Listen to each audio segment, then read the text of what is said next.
Hello and welcome to the groundbreaking trauma docuseries where we explore the healing deep within us. I'm Dr. Pedram Shojai, the urban monk and co-founder of Whole TV. And I'm Nick Palizzi, founder of The Sacred Science and the other co-founder of Whole TV. Thanks for joining us. In this episode, we're going to explore physical trauma, an injury or illness that drastically changes your life. So we're not talking about my twisted ankle? What, did you get that open spot on the Lakers? No. No, we're talking about serious stuff here. We're talking about life-changing trauma. Physical trauma comes with a big T. Things like chronic disease, serious physical injury, or even more violent events like war, crime, sexual assault, or abuse. If you think about it, on the outside, our bodies are pretty fragile organisms. The fact that we've made it this far is a testament to our resilience. We're used to living life on our terms with freedom of movement. When that's suddenly challenged or taken away from us, it can be a traumatic experience. This entire series has featured powerful stories from incredible people who overcame a variety of devastating traumas. But even with all that, this episode is special. I have to agree with you, Pedram, for sure. In this next episode, we explore physical trauma through the stories of people who have overcome a true shock to the system. From the story of Beta, a healer who experienced a life-changing slip and fall, to Mary, who after a traumatic teen pregnancy received a fatal medical diagnosis. Physical trauma can happen to anyone at any time. The ripple effect it creates on our daily lives can be overwhelming. Here's Pedram with an entire segment with more about this. Like we said earlier, there's always an emotional reaction to trauma, and physical trauma is no exception. From birth, our physical bodies are on autopilot, making sure we survive. They define us, and we take pride in them. Over time, as we customize this unique machine, we start to develop highly sophisticated motor skills that we quickly take for granted until they're taken away from us. The wake of a physical trauma can leave us feeling overwhelmed, angry, and even helpless. But sometimes that's the moment when we're most ready and open to opening ourselves up to something new. Let's begin.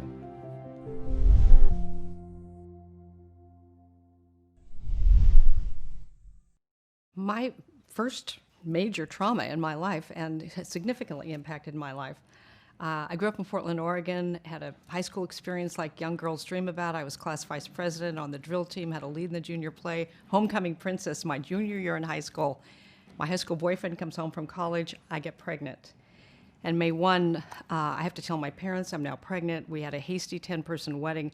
My mother wept for me as if I had died. In her mind, all her dreams for me were dying. Principal of the high school calls me to his office a couple weeks later and said, "Are these rumors I'm hearing about you true?" And I said, "Well, if the rumors are that I'm pregnant and married in that order, then yes, they're true." And he just put his head in his hands and he says, "Mary, you have great grades, terrific honors, but you will not be allowed to return here for your senior year. It would be totally inappropriate for a pregnant girl to get mixed in with the normal girls. But we do have a place for people like you. If you can get a GED or if you want a high school diploma, then there's a place you can go. It's across the river. It was actually in a part of Portland I hadn't been allowed to drive in. And it's after dark. It's where the pregnant girls and the delinquent boys go to high school together. And we have a special group of teachers who will help you complete your high school education." December 1, my son is born. May 1, I graduate with a diploma from Washington Evening High School. And in July, I'm in an intensive care ward in a Portland hospital diagnosed with fatal kidney disease. One kidney is totally destroyed with nephritis. The other kidney has 50% destruction and active nephritis. And all of the medical people with all these degrees had the same thing for me. "We are so sorry. There's nothing we can do. This is a progressive, it's active." But if we can get the blood toxin level in your body reduced enough so you can sustain a surgery to remove that right kidney, then maybe you'll have 6 months to live. In 1980, during medical school, I started having electrical face pains, either across the right side of my face or the left side of my face. They would come on progressively more severe, more frequent, more difficult to turn off. They would eventually become so intense that I would spasm, grunt. I would eventually get so I had difficulty maintaining tone in terms of standing up. In 2000, I was diagnosed with multiple sclerosis. and went relentlessly downhill. By 2003, I'm unable to sit up in a regular chair like I am now. I'm in a tilt recline wheelchair. By 2006, I'm beginning to have trouble with brain fog. In 2007, I'm on the verge of being forced into medical retirement. I injured my right wrist. I fell into glass and glass pretty much shattered my entire right wrist. And I lacerated 100% 2 of my nerves and 2 of my tendons on my right hand.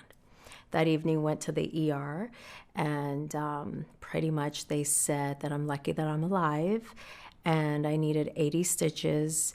And the next morning we went into emergency surgery. After the surgery, they said that I probably won't be able to work, and it's going to take me about a full year to fully recover. The nervous system literally is the thing that mediates and modulates trauma. So nothing happens in the realm of human experience that doesn't involve neurological function. I mean, even consciousness, in essence, is a neurological event. And we talk about the mind-body, the connection between the body and the mind is the nervous system. So no matter what your body's trying to process and what form of trauma it might be, all this is being processed through the nervous system. So if you could imagine that your brain or your central nervous system is sort of like a computer chip. And if you're functioning at let's say a Pentium 1 level, but you get Pentium 1 trauma, the nervous system is not able to properly process and dissipate that trauma. And that's when it starts to become problems in the body that chronically over time can create disease and other such things, and it could even kill you. If the bandwidth of your nervous system is such that wherever the trauma is coming in, it can process and dissipate that stress, then your body's going to continue to function and thrive. Rather than going to defense physiology as a result of trauma, it can continue to process those stresses and continue to grow. When a person suffers a physical trauma, what's the immediate general reaction? Like, how does the mind and the body take it in and respond? I could take 5 different people, and they can all be either in the same car, or if we can maybe do a thought experiment, they're all in the same exact type of a car accident. Same amount of force that hits them from the same direction, replicate all the variables. And they're going to have 5 different results. One person is going to literally get out of the car and walk away from the accident. They're going to have no problem. Another person literally is going to have to be carted away in an ambulance and treated, and then everything in between. So what's the difference if the variables of the trauma are all identical? Why do different people get different outcomes, and immediate outcomes in that particular case, like a physical trauma, like a car accident? And the answer is, what did they bring to the party? What kind of shape was their body in? What was I refer to it as a general adaptive potential, or a gap. So if somebody has a very wide gap, meaning, wow, they can really process, a lot of stress and trauma, then they're going to absorb that stress and they're going to walk away. But as people either age or they have a chronic stress and they're not eating right, they're not thinking right, and all those other types of things, their general adaptive potential starts to narrow. And as it starts to narrow, that same trauma could cause them to have very bad responses. They can break in it, rather than being flexible, they're going to snap when they have that kind of a physical trauma. And that's all related to what I call the gap, the general adaptive potential. And 0 gap means you're dead. That would be my definition of biological death, is when the body can no longer adapt to the environment in which it's in. And I was terrified. I was terrified that on several levels. One, that I would never even see my little boy take his first steps. I'd always dreamed of being a teacher. I saw getting pregnant and having a baby a detour, but I did not see it as a dead end to who I wanted to be. And that not only would I not see him take his first steps, but deep down I believed I was being punished for being a bad girl. Clearly I was a bad girl. I couldn't go to school with my friends. My friends' mothers wouldn't let them see me. So deep down I had these feelings about myself. Finally, the surgery was scheduled to remove that right kidney. And the night before the surgery happened, a woman walked in my room who identified herself as a visiting chaplain offering prayer for people who are going to have surgery the next day. She received a list of the surgeries in order of the most serious. My name was at the top of the list. She talked to me, and she asked me if I'd be willing to tell her what happened in my life the last year or 2. So I told her my story. And at the end of which, she just looked at me compassionately, and she said, "Mary, everything's created twice. And I had no idea what she was talking about. And she said, you know this. In fact, everybody knows it. Almost nobody knows the power of knowing this. And then she said, the bed you're laying on, the nightgown you're wearing, the sheets covering you, the walls, the ceiling, the floor, all the machinery you're hooked up to, first it had to be a thought before it could be a thing. And then she said, I hear how much you love your little boy, but I also hear how much you've been hating yourself. You feel like you shamed your school, you shamed yourself, you shamed your family. And you know that if you think embarrassing thoughts, your cheeks get red. And you know that if you think scary enough thoughts, your heart beats faster. Could you consider the possibility that if you think enough toxic thoughts, self-loathing thoughts, that your body could replicate that toxicity and it could actually rampage your body, threaten your life? Well, nobody I knew thought this way. There was not, in those days, 1967, there wasn't a mind-body clinic at Harvard Medical Teaching Center. We didn't have Sheldrake and unified field theory. Michael Talbot had not written Holographic Universe. Nobody knew then how much impact the mind and body work together. But anyway, she's just introducing this to me, this idea. And then she said, could you consider the possibility that think of infinite possibilities, Mary. There has to be one possibility where we could imagine that we're scooping up all that toxicity that's in your body, even in your left kidney that's got 50% destruction, place it in that right kidney. We'll do an imagination. Nobody, I'd never heard the word visualization. None of this was in the common thinking in 1967 where I came from. We're going to scoop all that up, imagine it in there, we're going to put it in that one kidney, and when it's gone, you get better instead of getting worse. Could you imagine that? After 3 weeks, when they removed the cast, we realized that I'm still in pain and fully inflamed, sweaty palms, nerve damage, and I started doing what I knew best: acupuncture, herbal medicine, nutrition, physical therapy. I was getting better, but not fully better. So then my physical therapist said, maybe you should see your orthopedic and he may refer you to the pain management doctor. Just that process of its own, being in physical therapy for a whole month, not driving, not working, just took me on a whole nother space. I couldn't imagine that she's going to say some words and I'm going to have this miraculous healing. I had been trained to believe in the highest authority, had 2 letters after their name, and that was MD. And they were a much higher authority than this woman walking in with invisible solutions. And then she said, what do you have to lose? I said, well, I guess I don't have anything to lose. And there was an interesting thing that happened in that moment. I didn't believe this was going to make a change in my life, but I could tell she believed it. From those we're speaking with, we're hearing about a lot of very different effects that physical trauma has on people. How much do we know about what's happening to the mind and body at the moment of a physical trauma? Somaticize means when something comes in like a psychological trauma, psychological stress. You were beaten as a kid, you were abused. That what happens is that your body or your nervous system can't process. It's overwhelming.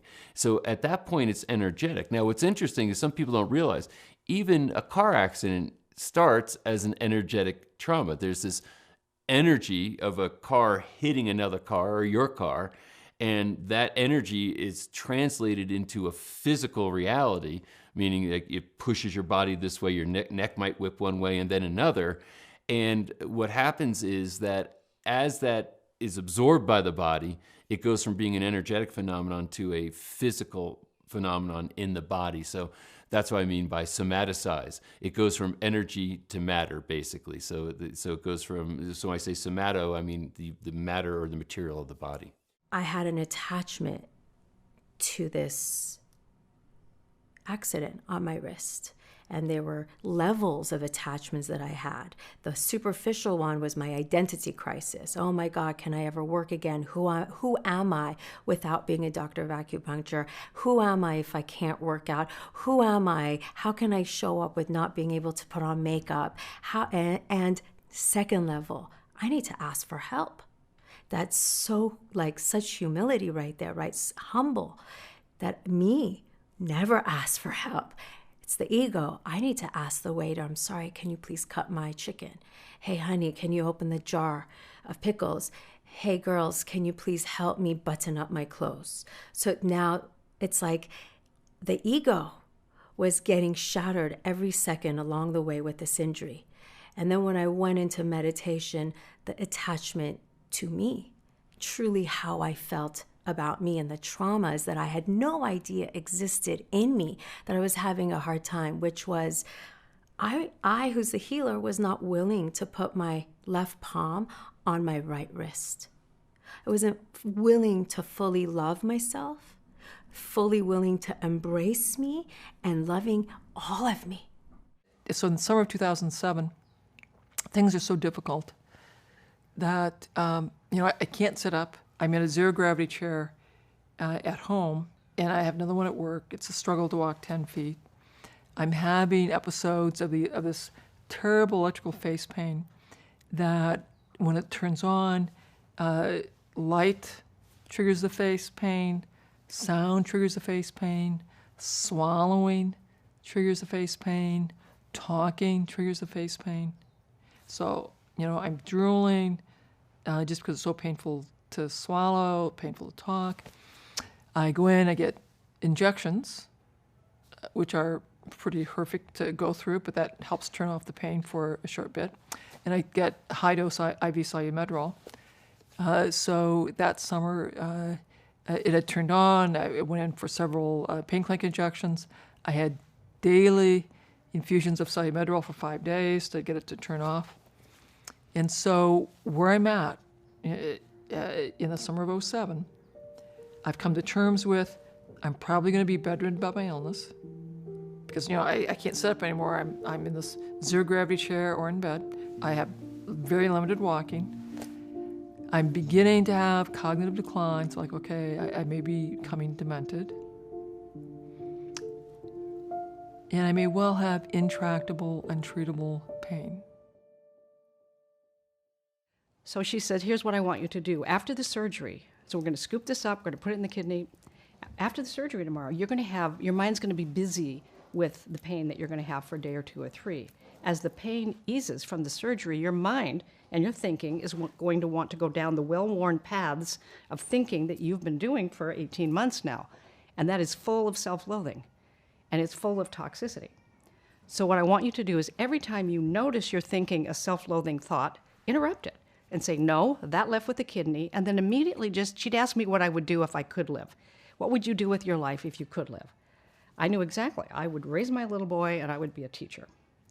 And so she said, do this. Imagine that you're holding a little boy's hand in yours. He's 5 years old. You're walking up some steps to a school. There's a kindergarten teacher. This is your little boy. Feel the warmth of his hand in your hand. Walk to the kindergarten teacher, happy boy. He goes into his kindergarten class. Click, click, click of your heels you hear going down the hallway. You turn the corner, and there's your classroom. Then fast forward in your mind, and you're sitting in a stadium or an auditorium, and there's caps and gowns down on the stage. And you hear your son's name called, and he walks across the stage, and he holds up his diploma. And you feel so proud and happy for the part you've played to get your son to his high school graduation, and your teaching career is growing. Then fast forward in your mind, and you're sitting in the front row of a wedding. It's your son's wedding. You're the mother of the groom, and he's marrying the love of his life. And how happy you are for him and thrilled to have seen him grow up and been a part of that, and your teaching career is flourishing. Just keep repeating that. Once I went into the meditation retreat, what does that do for the mind, body, and spirit? On a science world, it's tapping into the sympathetic nervous system, taking your body from fight, flight, and freeze, and bringing it back to parasympathetic, which is to rest, restore, relax, and rejuvenate. And what happens with stress? Over time, not acute stress. Sometimes acute stress, we need that rush. We need that sympathetic nervous system to get us to do something. But over time, continuous levels of stress or chronic stress takes our body into the sympathetic nervous system. So now my body was constantly on fight, flight, and freeze. Not only because of the physical trauma that I experienced, but also the mental, emotional, and spiritual impact that it had on me, the aftermath of that trauma. So the meditation, that's why it works so quickly. 8 hours every day of meditation within 2 days. It just took my body to a place of rest and relaxation. It was like, I can finally breathe. I can finally be me. All the tears, all the feelings, all the shaking. I went through a lot of physical experiences. And this certain meditation just taught us to just allow for these feelings, sensations, emotions to come in, and they're gonna leave. Do not get attached to it. People go through excruciating things, so difficult that you can hardly imagine how they've kept breathing after that. And some of them do really poorly, and some of them do really well. And the difference isn't in the thing that happens. It's in our relationship to the thing that happens that has everything to do with the trajectory of our life after traumatic experience. What an incredible group of people. There's nothing more challenging than being confronted with an identity crisis. An unexpected injury or assault on your body can happen anytime. As a young teen or a professional adult, physical trauma alters our ability to carry on life as we know it, and that forces us to change. What's important is that our mind adapts to the change in our body. Let's review some of the things we just learned. Physical trauma can be a big T trauma. It's easy to focus on the physical side, but mental healing must also be addressed in order to fully heal. Chronic illness produces pain, but it also creates self-perpetuating psychological distress. Blaming yourself for your physical trauma can lead to long-term physical problems. Toxic thoughts literally poison your body. Physical trauma can affect the entire family. The anxiety we hold in our bodies from physical trauma needs to be released. Exercise, yoga, acupressure, and meditation can help with this. Confronting ourselves is the first step toward healing physical trauma. Forgiving ourselves is the first step towards experiencing growth.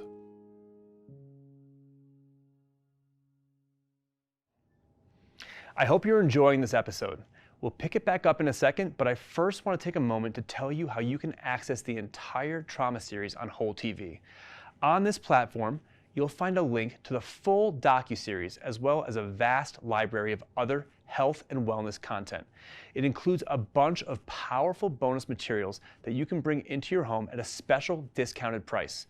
This includes a trauma companion guidebook that's packed with powerful takeaways and action items from each episode. We're talking deep dive comprehensive wisdom that's not included in what you're seeing here. On top of that, we'll be hosting exclusive live stream events where you can ask questions directly to some of the experts you see in these episodes. If you're interested in bringing these powerful healing solutions into your life, it's well worth checking out. Next up is the connection between physical trauma and the brain. After an injury, it's natural to focus on healing the body. But no matter how big or small the injury may be, physical trauma always affects the brain. The newest research is showing powerful connections to the brain. It makes total sense, and now we simply understand it better. It's funny, we all know the nursery school song, "The toe bone's connected to the foot bone." It seems silly because it's so obvious, but it doesn't stop with the bones. Thank you for not singing that, by the way. But you bring up a good point. Our bodies feed and regulate themselves, not just on a physiological level. There's an electrical network, a chemical symphony, and every part of us is in a symbiotic relationship that's truly special and connected when it comes to physical trauma. As a matter of fact, in some cases, fully recovering from physical trauma is not even possible until we address the effects it has on our brain. Behavioral issues like irritability and depression can be accompanied by physical symptoms like dizziness, fatigue, or even panic attacks, all as a result of physical trauma. We're going to hear more about this in our upcoming segment from Titus, who's experienced physical and emotional trauma after a concussion. We're also going to hear about trauma's effect on the brain. Nick will take us there. Maximizing our wellness is a delicate balancing act between our physical, mental, and spiritual self. But it all begins and ends with our body's supercomputer, the brain. Underlying anxiety from unresolved physical trauma forces our body to exist in a limbic state. This negatively affects how we produce energy and process experiences. If we don't confront these issues, we walk through life with a body that's in crisis, a constant state of fight or flight. Let's take a deeper look at the connection between physical trauma and the brain and how to heal our entire self.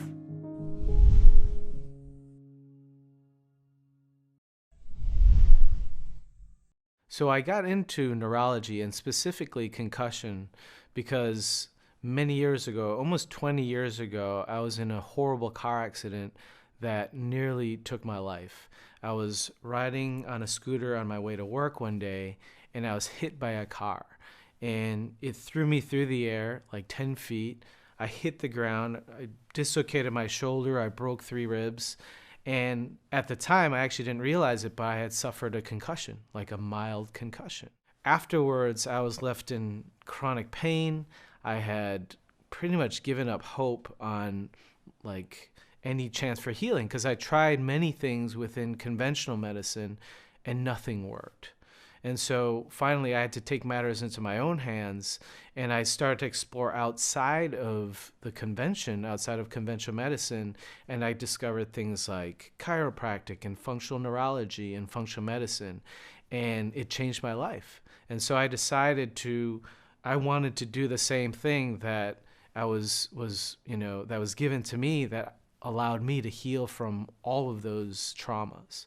With one pattern that I see very commonly when somebody has an emotional or physical trauma is the occipital region of their brain turns off to protect itself. So what does that mean? It means that that's the visual center of the brain, and when somebody experiences a lot of trauma, we tend to get visual activations. So with people with trauma, there are sensory things that trigger our traumatic stresses and our experiences within our body and our brain.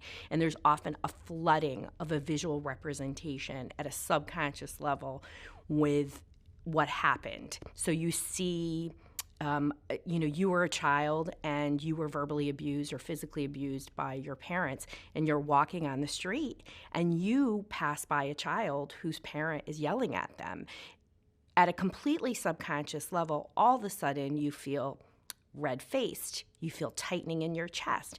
This is an activation from trauma, and this is what trauma sufferers experience every day. So over time, that repeated activation not only heightens your nervous system so that you're more likely to respond to stressors, even when you don't want to, but your body gets worn out. And one of the things that it tries to do to protect itself is reduce that visual load by turning off those visual centers in the brain. So on a brain map, you can actually see when that region, that occipital region, which processes visual memories, and is that repeated activation, it actually will turn off to protect itself, which causes a host of other issues, including memory issues, but it is a self-protective component. Neurologically speaking, I mean, you're seeing or experiencing this change, this abrupt change in how the brain is operating. So, you have different parts of the self that are being defined by different parts of the brain, like the medial cortex says who I am, and so forth. And that could be affected by any kind of an event. It's like an earthquake. If you think of like an earthquake, like the shift in the plates, that's kind of what happens with a traumatic event. There's a shift in the plate of the brain that then the brain is got its plate of information and it gets a little scattered, and then it doesn't know exactly what 2 + 2 is, and it will be a little frightened in that moment of trying to define its reality. I mean, this gets into the idea that we are organisms that are attempting to survive an environment. And when that environment shifts on the person or on the brain, it generates a whole new way of perceiving reality. And it's very scary because the organism is all about survival. It's all about trying to get to the next level of existence. So I mean, it's really a fascinating event that takes place. What we think, how we feel, how we heal are all controlled by the brain. Concussions are surprisingly common today, whether from an accident, a contact sport, military service. What are the symptoms of this kind of trauma? So when it comes to concussions, there's several different types of symptoms. There can be physical symptoms, so things like headaches or insomnia, dizziness, or balance issues. Very common ones also light and sound sensitivity. You can also have mental symptoms like brain fog or problems like focusing and concentrating or organizing your thoughts, maybe even having issues with memory loss. And then in addition, you can also suffer from emotional symptoms, which is what I started to develop after my concussion. So a lot of people, and depending on which areas of the brain are injured, can end up developing like depression or anxiety or problems with emotional regulation, might start crying more often than normal, or having temper tantrums, or irritability. So that's the thing when it comes to concussions.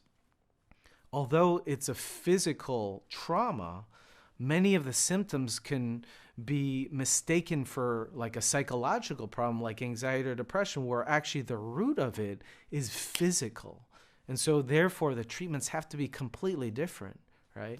Because I've worked with so many patients who they come in and, after a car accident or some type of concussion or head injury, they develop anxiety. And so if they go to the psychologist or the psychiatrist or try to talk about their anxiety, it's not going to work because it's a physical trauma that requires neurophysiological therapies. When the nervous system is activated, you are not in control of your frontal lobes and your rational brain. That is a primitive reflex that is left over where it literally turns off. So here we are doing all this talk therapy with people who are activated, and they can't even process not only the language, they're not going to be able to take action on it. So what we do in our center is we use brain-based therapies like neurofeedback, biofeedback, PMF, EFT tapping, somatic experience. What they all do is regulate the nervous system. It gets that nervous system to get out of that heightened state so that people can do the work. They can use psychotherapy, but we use more directed psychotherapy techniques like EFT tapping, somatic experiencing, even hypnosis to get them through so that they can deal with their trauma and they are not activating. So they can review the situations that have caused trauma for them without that reactivation. And it's a process. So the first part is getting the nervous system to calm down and then using the right psychotherapy technique so that they can review without reactivation, so they can move through and get to a higher level of functionality. They can return to their lives without feeling so awful. So after a concussion, not only is there the physical trauma of your brain being sloshed around in your head, there's also a chemical trauma that we call immunoexcitotoxicity. And the immuno portion refers to the immune system. You have what are known as microglia, which are the immune cells that they survey the environment of your brain to make sure that there's no danger. Well, normally when they're surveying, they're not activated, okay? But then after a head injury, what ends up happening, those microglia, those immune cells become activated and they start releasing pro-inflammatory chemicals we call cytokines. So it's like throwing fire to your brain. But on top of that, not only do we have the immuno part, we have what we call the excitotoxic part, where brain cells, when they get damaged in the concussion, they start to release and pour out the contents of the cells, some of them being called neurotransmitters like glutamate. So when you have the release of glutamate, normally that's released in like very intentional packets, of, amounts of neurotransmitters. So then your brain can process things normally at a normal speed. But if you have damage to the cells and a whole bunch of glutamate is released into your brain's environment, what ends up happening, the brain cells become overactivated and they no longer can handle that amount of intense demand, and they start to literally die out. So when you have the immunoinflammatory component after a concussion, plus the excitotoxic neurotransmitter overload, put both of those together, it could end up creating massive damage to the nervous system. When we think of the brain being damaged, we think about how that's going to physically impact us. Can physical brain damage like a concussion lead to psychological trauma like PTSD? What ends up happening in a concussion, you have a physical trauma, you have a chemical trauma, but in addition, the nervous system goes into red alert. It's like, even though there is a head injury or like a whiplash, even though that's done, the nervous system remembers that. And those are like the hallmarks of PTSD. And so there's really cool and cutting edge ways where we can get in safely, non-invasively, to switch that overactivity of what we call the sympathetic nervous system, or the fight or flight response, where we can use really cool technologies to literally calm the nervous system down. PTSD is more specific form of trauma, that post-traumatic stress disorder. That kind of disorder, it has to do with particular events that have basically impacted the brain in such a way that, in my experience, and it's a little different from maybe some of my colleagues might define it, it's the experience of falling off the grid, where you're kind of going through life and you see yourself as being a certain way.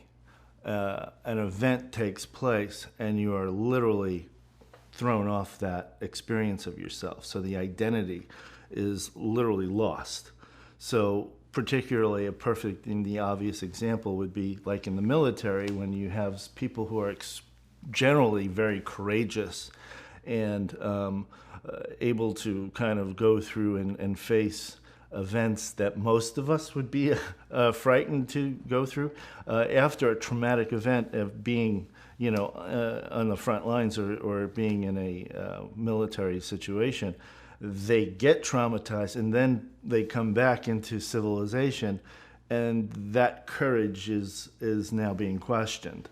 They'll be jolting when there's events that there's nothing really to be worried about, or things backfiring, and the brain is literally misfiring neurologically, and they're not experiencing themselves as they normally experience themselves.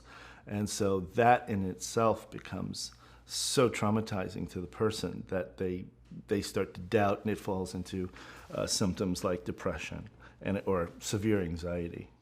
Concussions can lead to all different types of symptoms. They can lead to physical symptoms like problems with sleep, headaches, chronic pain. They can lead to mental symptoms such as brain fog or problems of focus and concentration. But they can also lead to emotional symptoms. And I've seen a lot of patients who get diagnosed with PTSD, and then when I take a history, sure enough, I find one of the things in their history is a concussion that wasn't looked at. We've learned that brain damage can lead to physical, emotional, and psychological symptoms. Obviously, that's a vast number of potential ways to suspect you have a brain trauma. Is there an easy way to see what exact brain trauma you have? A QEEG is a way to get a visual representation of your brainwave functioning. And how you do that is you put a cap on, it measures brainwave functioning, and you're compared to a database of individuals in your age range.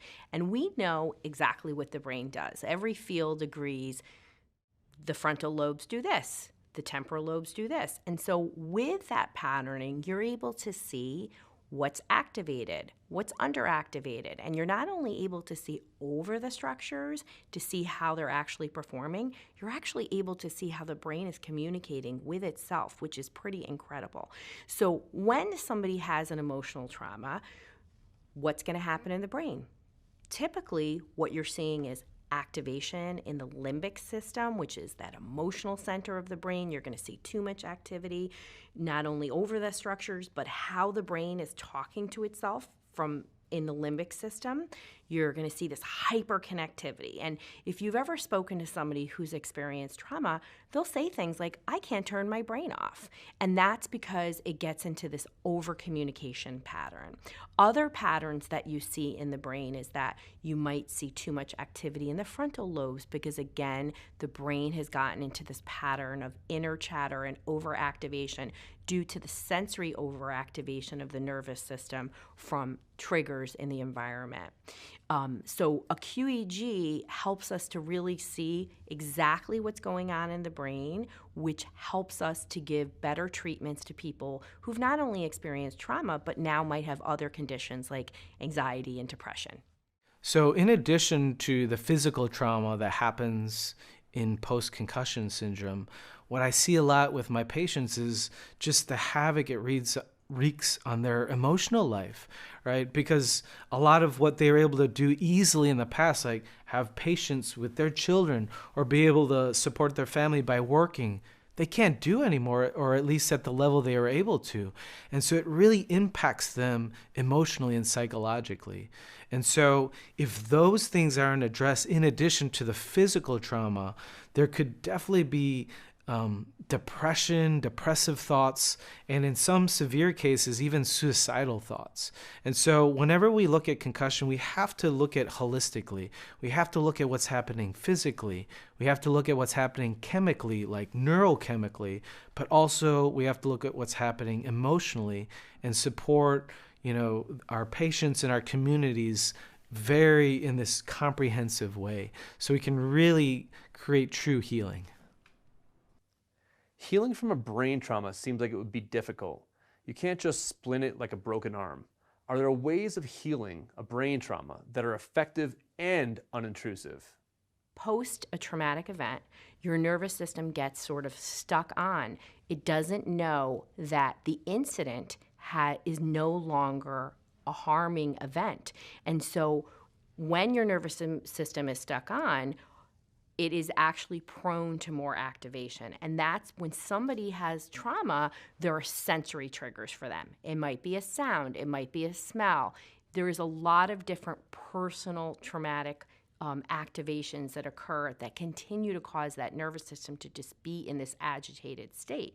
So what are then the effects on the brain or body? So for the body, when you're constantly in a cortisol overload because you're activated all the time, you're going to have things like increased heart rate, sweating, sleep problems, and a host of other physical problems.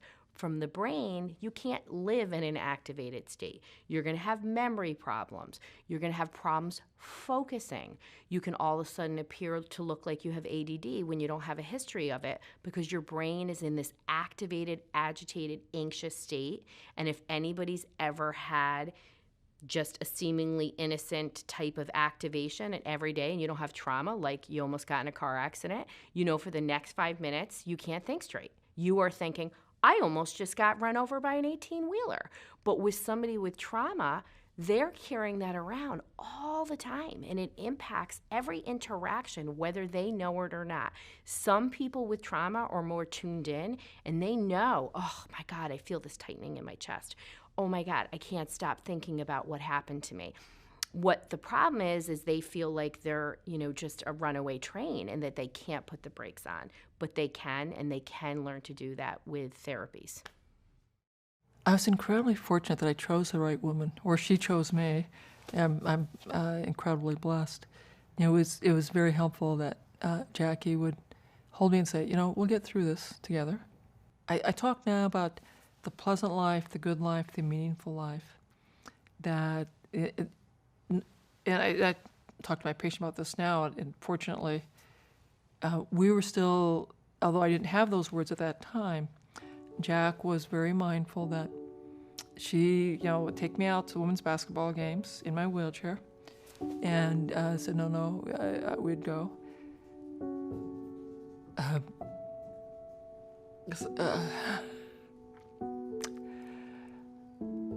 She would take me out to the park and lay out blankets, and this was clearly a huge amount of work. I would go lay in the grass. She would go mountain biking, and then would help get me back to my wheelchair, back to the car, and back home. So she was mindful of keeping me fully engaged in living and doing the things that I could still enjoy, knowing that, yes, I could enjoy watching the women's basketball game. I could enjoy being out in the park while she did mountain biking. I could enjoy going to the plant store, and Jack would say, we're going to buy flowers, and you're going to pick out the flowers, then tell me where they're going to go. So there were a lot of things, though I was getting progressively far more physically limited, that I could go do. What I've really noticed over the years working with patients, if someone's suffered from a trauma, sometimes it's really hard for them to talk through it or to use their own mental energy because they just don't have the resources. So I find a more effective approach is to support them physically. So to do things like neuroplastic therapies, to do things like support their gut health, to support inflammation, to lower their inflammation levels.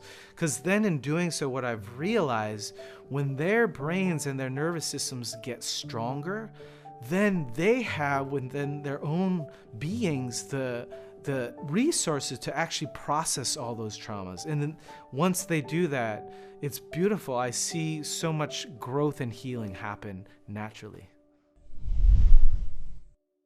We are all products of our environment, and that's never more true than when we're healing from a physical trauma. Having a loving spouse or supportive friends and family is a big part of healing. I have no doubt the love and support Terry received from her family is a big part of why she's able to be with us today. But it's also important to know what needs healing. This is especially true in cases of physical trauma. Let's take a look at the key takeaways to help the brain recover from physical trauma. Borrow a brain. Therapy is crucial to working through trauma. Find the right therapist and know that therapy for physical trauma is never easy. Recognize your therapist as your therapist, not your friend. Full body health fosters mental healing and growth. Take care of yourself with proper nutrition and physical activity. Hold yourself accountable. There's lots to undo and rebuild. Set small goals and celebrate your accomplishments. Therapy for physical trauma is not easy work, but it's a pathway to a new life of better health. No matter where the physical trauma occurs, it always affects the brain. In cases with violent physical trauma, PTSD is a common side effect.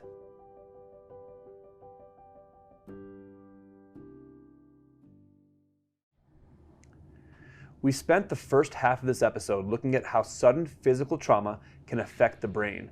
But what about chronic pain? Chronic pain is like the little t of physical trauma. It might not be a shock to the system like Titus's scooter accident, but it's pain that's sustained over time, and it can be agonizing. Not just agonizing, it can be paralyzing. People who suffer from chronic pain often just accept their fate and live with the physical, mental, and emotional pain 24/7. For people who endure chronic pain, their pain becomes their identity. The effect this has on the brain and the nervous system can be devastating to long-term health. In addition to that, it can create additional traumas, not just for them, but for their loved ones as well. We'll continue with our storytellers and explore the changes that physical trauma forced them to make in their lives. You'll witness the soul searching that came as a result of their pain and the traditional and non-traditional measures they took to understand their physical trauma and finally overcome it. But first, Pedram's going to help us with another connection between our body and mind. They say those who don't know history are condemned to repeat it. But what if that history has been deliberately hidden? What if it was hidden in a primal attempt to protect us? In this next segment, we're going to explore the connection between unresolved trauma and chronic illness. The connection might shock you, but first, we're going to get back to Terry and Titus and the very different paths they took towards understanding pain.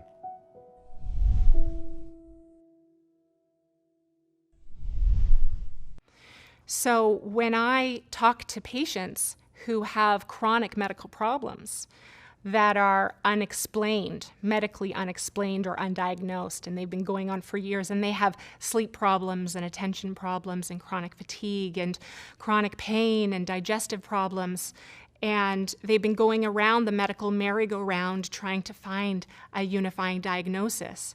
And each medical practitioner just looks at them through their narrow lens of their subspecialty and says, oh, you have, irritable bowel syndrome, or you have vertigo, or you have chronic migraine. That, in fact, what's happening is that the nervous system, which is trying to, keep the system at play with all of this trauma, is so dysregulated that it's creating all of these symptoms in the background. And there's an important point that the vagus nerve, which is responsible for keeping us healthy, and the acronym, the only thing I ever learned about the vagus nerve in medical school was rest and digest. And if you're lucky, maybe you might get rest, repair, digest, and restore. But that's about it. But if you actually think about those words, rest, digest, repair, and restore, the function of the vagus nerve is to keep us healthy. It is the single most important nerve in the body that keeps our system healthy and regulated. We can create tension patterns in the body, or as Wilhelm Reich, who was really the father of somatic psychotherapy, called it, muscular armor. That our bodies create tension patterns to defend against pain or imagined pain, right? Which is really interesting when you think about it, is that, of course, if something is painful and I'm constricting the area around it, I'm actually intensifying the pain to a certain degree because there's no circulation, the fluids can't get in, the lymphatic system can't discharge waste. So it's kind of contrary as a biological process. As an emotional process, it makes sense, because if we numb something out, if we hold it, if we, in a sense, move it away from awareness, we're not going to notice it.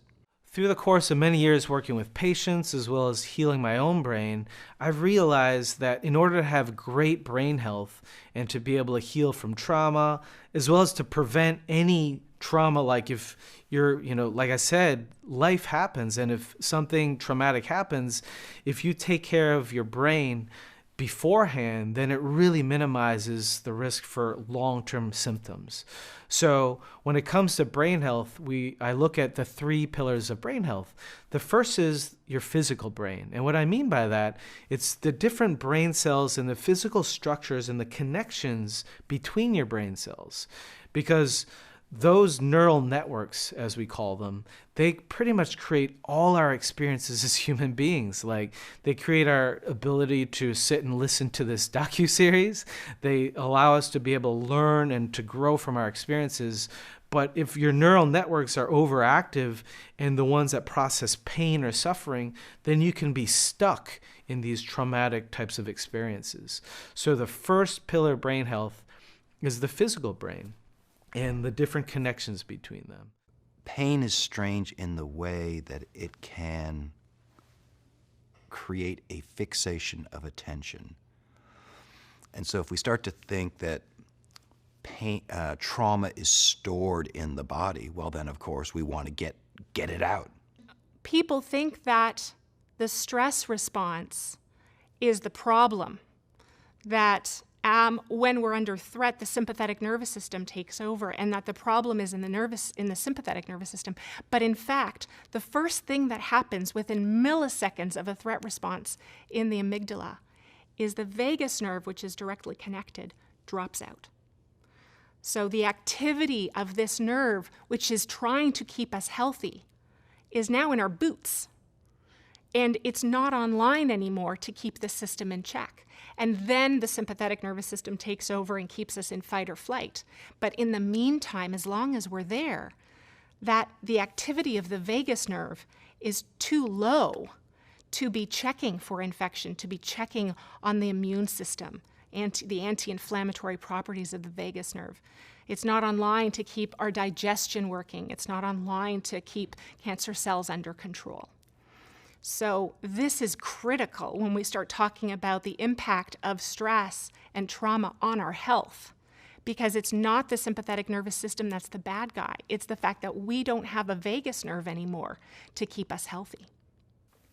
Healing from chronic pain or illness is very much an individual task. Can others find a gift in your healing, and what advice would you give them from your chronic illness experience? My kids just really could not agree that the suffering they saw me go through as a gift and the suffering the family had to endure as a gift, because I'm sure it was immensely painful for my kids to watch the level of pain that I endured. But now I've heard Zach say that the experience of our family having to deal with the disability and the pain has given him remarkable insights as he's thinking about political and policy issues. And so he's 28, so he's picked up and is reflecting that the challenges that he experienced as a family has helped to shape him into a stronger individual today. And even his younger sister, who's 25, she too has begun to say, yes, that those challenges helped make her into who she is today. One thing I want to share with everyone listening out there, especially if you have suffered from trauma or like a concussion, I know it could be scary because I suffered from a concussion myself, and everything we hear in the media, it seems like there's no hope. But the great news is, through the miracle of neuroplasticity, there's so many things that you can do to turn your life around and begin the healing process. So in addition to, advanced therapies and diagnostic processes, there's a lot of things that you can start doing to rewire your brain at home. So as an example, if you're right-handed, you can start writing with your left hand. Or if you're right-handed, instead of using a toothbrush with your right hand, try doing it with your left hand. Because when you start to do that, you add novelty to your nervous system and it starts to shift things around. And so if there's an area of your brain that's been injured in concussion, you can use the other side to kind of take over. So that's a great way to really start doing things on your own at home and taking back control of your own life. Healing from a chronic pain or illness is a life-changing experience and really shows how resilient we can be in times of struggle. What did you learn about yourself from your healing journey? When it comes to healing from trauma or a concussion, forgiveness plays such an important role. Even if there wasn't a perpetrator, even if, in my case, when I got hit by the car, there definitely was some, anger around that. Like, why did this happen to me? It wasn't even directed at the person. It's like, why did it happen to me? But what was worse was the fallout in my life from that.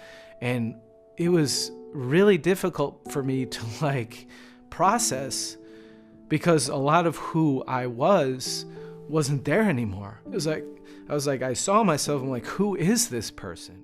After medical school, I had gone to Nepal and was a volunteer in Nepal, the medical system there, and worked with Tibetan refugees and Newari refugees. One of the concepts that my Tibetan friends taught me is that happiness is a choice. The events in our lives are simply events. It's the meanings we apply to them that cause them to be painful or joyful or neutral. coherence is this sort of pattern in heart rate variability, that when you just sort of plug in and you're at baseline, your heart rate variability is quite jagged as your nervous system and vagus system is trying to adjust constantly to the needs in the moment.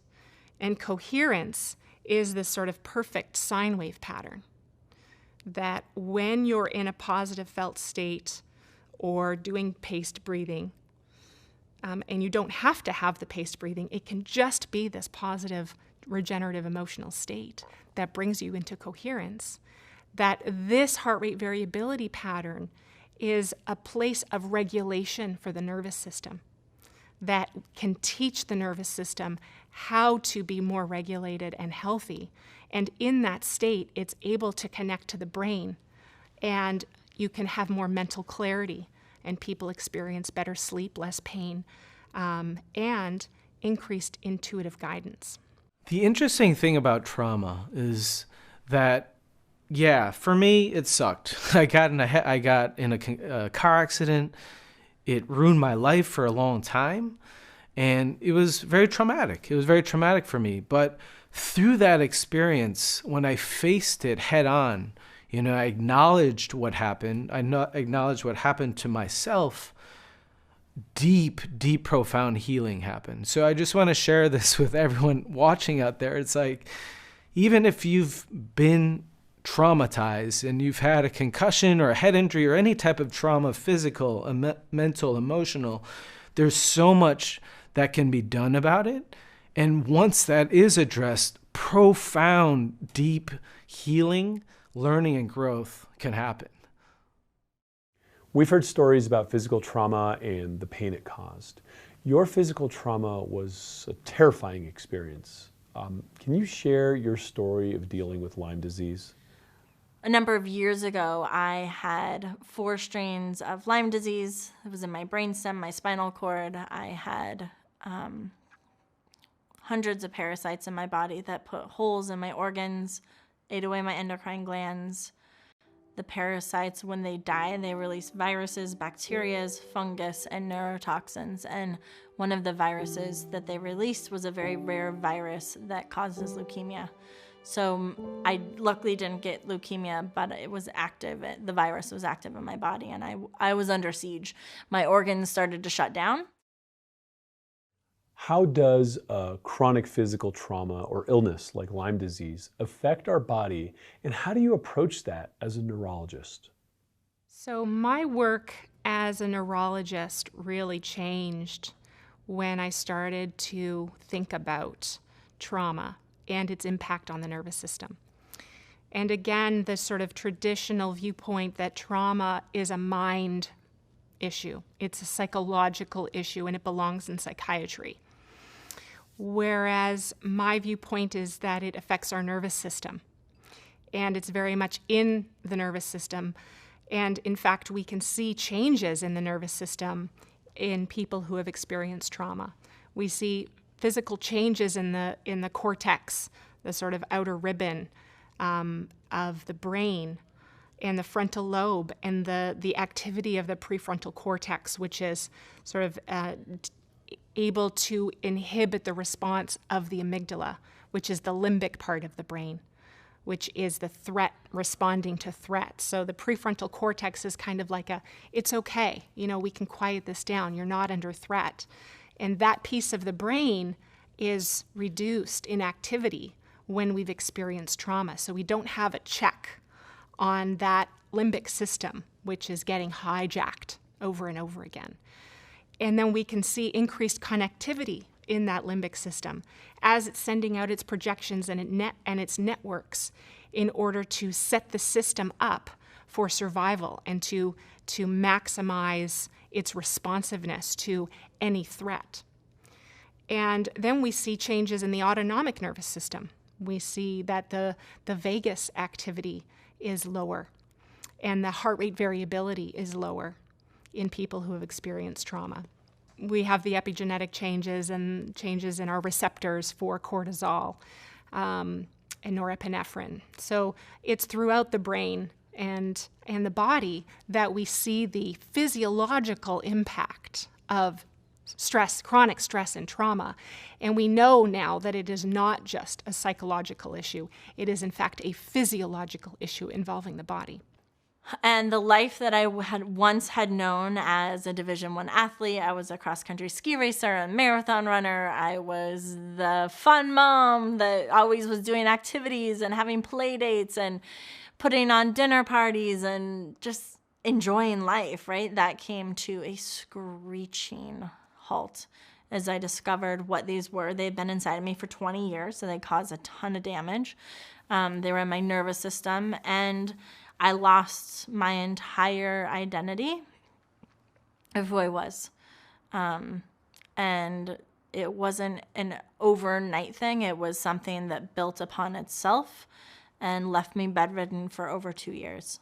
So it was really intense. And through all of that, it's the kind of stress, this chronic stress that we can experience sometimes, whether it's from chronic health issues. We also had massive mold in our house that we didn't know about and had to renovate because my daughter was allergic to it. She was almost life-flighted out. During that time, I was living in, we had to move 6 different times. We were camping, we were living with my parents, we were living in little cabins.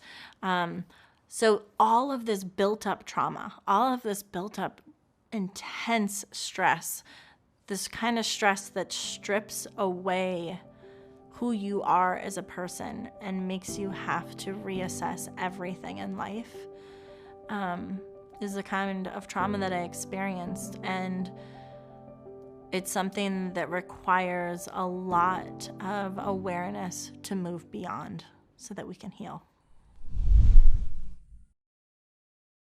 Experiencing post-traumatic growth requires us to look back and sometimes confront the past traumatic events that we carry with us. Physical trauma is never just about the body. It works its way into our mind and spirit.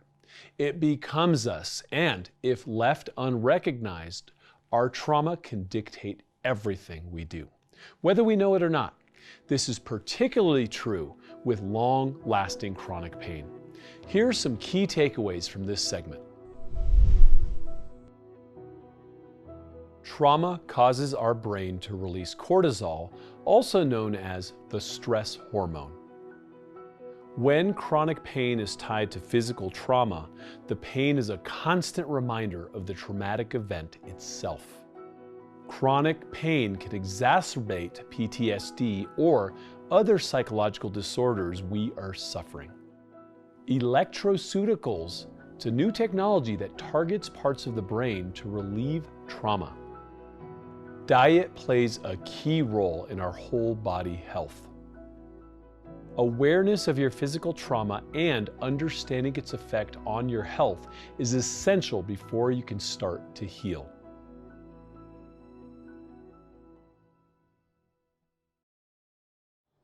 I hope you're learning a lot from this episode, and we're going to dive back into it in just a moment. But I do want to take a second to tell you how you can get ongoing access to the entire series, plus hundreds of other films, series, and masterclasses.